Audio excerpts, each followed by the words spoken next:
It's really interesting that you said the inclination point of foldable market will likely be brought by Apple. How does Apple become so powerful in attracting and keeping users in its ecosystem? When Apple enters the market, it will almost instantly become the market leader. That's just how big force they are within this industry. So if you look at, for example, 5G. Today, we're bringing 5G to iPhone. There were several vendors offering 5G devices, but when Apple came to the market, they instantly became the leader in 5G devices.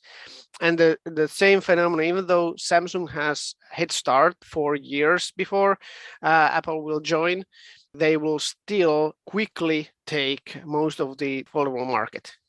So yeah, Apple has this way of forcing the industry to do the direction that they want it to go. It's actually incredible. And I can't see many other industries where one company has such a dominance over the perception of what people have about the devices in that industry.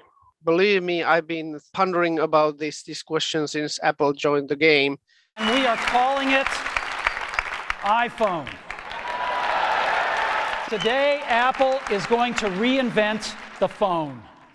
At that time, I was at Nokia, and Apple was actually the demise of the company. So Apple's philosophy to this whole smartphone industry, or basically any industry that they go into, is that they don't enter anything unless their product is perfect, unless the whole ecosystem is supporting it.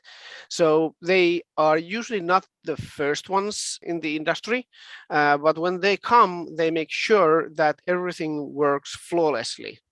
So, and you can't say the same with Android, because Android is currently the area where these trials are made. So new form factors, they don't come from iOS, they come from Android camp. So like foldables, for example, is a great example where Android vendors are bold enough to bring new form factors to the market and try out new things. And Apple being very good in copying the successful kind of technologies, but they don't just copy, they perfect them to the point that they are superior, almost superior to what is in the Android camp. So foldables is just one example. Smart glasses, smart watches, everything Apple brings to the market, they make sure that the ecosystem is there for them, so that there is a clear usage for the devices.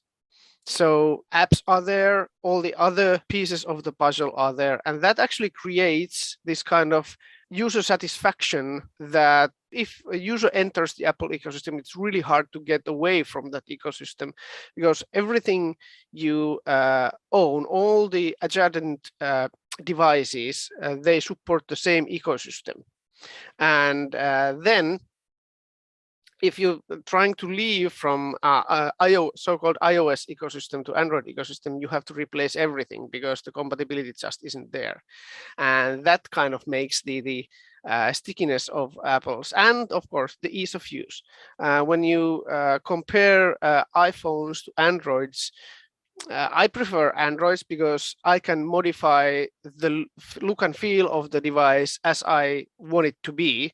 With iOS, it just works. You can't modify it. It's the way Apple has designed it, and that's the kind of beauty of it. So they have designed it so that you don't have to do anything to it, and it just works.